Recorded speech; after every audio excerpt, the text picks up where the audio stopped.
కరెక్ట్‌గా వైఎస్ షర్మిలకి, జగన్మోహన్ రెడ్డికి మధ్య గొడవలు జరుగుతున్న ఈ నేపథ్యంలోనే కారణాలేవైనా గావచ్చు, వాళ్ళు రాజకీయంగా శత్రువులుగా మారిన ఈ నేపథ్యంలోనే వైఎస్ షర్మిల యొక్క కొడుకు రాజారెడ్డి యొక్క పెళ్లి జరుగుతూ ఉండడం అనేది అది బిగ్గెస్ట్ కోయిన్సిడెన్స్ యాదృచ్ఛికం అనే చెప్పుకోవాలి.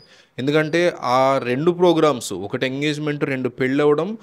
ఆ పెళ్లి లేదా ఎంగేజ్‌మెంట్‌కి సంబంధించి కంప్లీట్ ఫోకస్ పెళ్ళికొడుకు, పెళ్లి కూతురు మీద కంటే కూడా ఎక్కువగా వైఎస్ జగన్ వస్తారా లేదా అనే దాని మీద ఉండడం అనేది బిగ్గెస్ట్ రాజకీయ డ్రామా అని చెప్పుకోవచ్చు. నాటకీయ పరిణామాలు అంటారు వీటిని.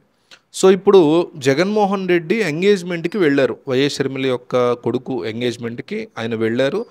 వైఎస్ షర్మిల సరిగ్గా రిసీవ్ చేసుకున్నారు. కానీ తర్వాత గ్రూప్ ఫోటో విషయంలో ముభావంగా ఉన్నారు. సరిగ్గా అంటి ముట్టనట్టుగా ఉన్నారు. అదే వేరే వాళ్ళు ఎవరైనా వస్తే, ఉదాహరణకు పవన్ కళ్యాణ్ లాంటి వాళ్ళు వస్తే బాగా దగ్గరుండి మంచిగా రిసీవ్ చేసుకున్నారు బ్రదర్ అంటూ. సో షర్మిలకి, జగన్‌కి మధ్య ఇష్యూ ఉంది అనేది ఇంకొకసారి ఆ ఎంగేజ్మెంట్ వల్ల ఖరాఖండిగా తేలిపోయింది. ఎందుకంటే ఆ వీడియోలు చూస్తే ఎవరికైనా అర్థమవుతుంది వాళ్ళ మధ్య అసలు బంధం లేదు, అనుబంధం లేదు. పైగా ఇప్పుడు షర్మిల ఆ తర్వాత కరెక్ట్‌గా పెళ్లి జరిగిన వారం తర్వాత ఏపీపీసీసీ అధ్యక్షురాలుగా బాధ్యతలు చేపట్టారు. జగన్మోహన్ రెడ్డిని ఏకిపారేస్తున్నారు. జగన్ ప్రభుత్వాన్ని ఏకిపారేస్తున్నారు. ఆయన తీసుకున్న ప్రతి నిర్ణయం మీద కోప్పడుతున్నారు. ప్రూఫ్స్‌తో సహా ప్రజల్లోకి వెళ్ళి బహిరంగ సభలు పెట్టి నిజానిజాలన్నీ బయటికి చెప్తున్నారు. సో ఈ నేపథ్యంలో పెళ్లి జరగబోతుంది రాజారెడ్డిది. సో ఈ రాజారెడ్డి పెళ్లికి వీళ్ళిద్దరూ వెళతారా? వైఎస్ జగన్మోహన్ రెడ్డి గానీ, అట్లాగే వైఎస్ భారతి గానీ. ఎందుకంటే ఫిబ్రవరి 18 ఇంకొక వారం రోజుల్లో, 4 రోజుల్లో ఉంది పెళ్లి. కరెక్ట్‌గా వారం 5 రోజుల్లో ఉంది.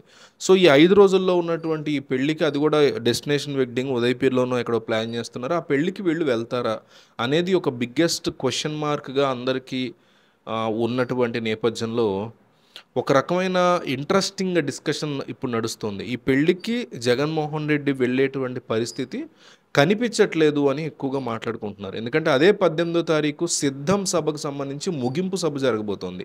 సిద్ధం సభల్ని వైసీపీ పార్టీ చాలా కీలకంగా, ప్రతిష్టాత్మకంగా తీసుకుంది.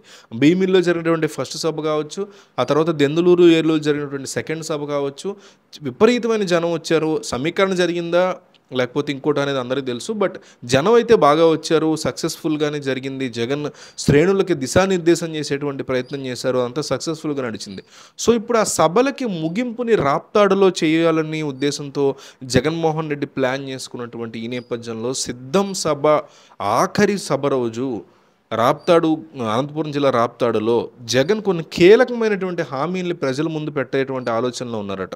సో అది మహిళలకి ఉచిత బస్సు కావచ్చు, ఫార్మర్స్కి ఈ రుణమాఫీకి సంబంధించి కావచ్చు, లేకపోతే ఉద్యోగులకి, ఏపీ ఉద్యోగులకి ఐఆర్ కావచ్చు, ఇవన్నీ గ్యారంటీ అని చెప్పట్ల. బట్ ఈ ఆలోచనలో ఉంది వైసీపీ. ఇంకా కసరత్తు చేస్తున్నారు, 5-6 రోజులు ఉంది కాబట్టి.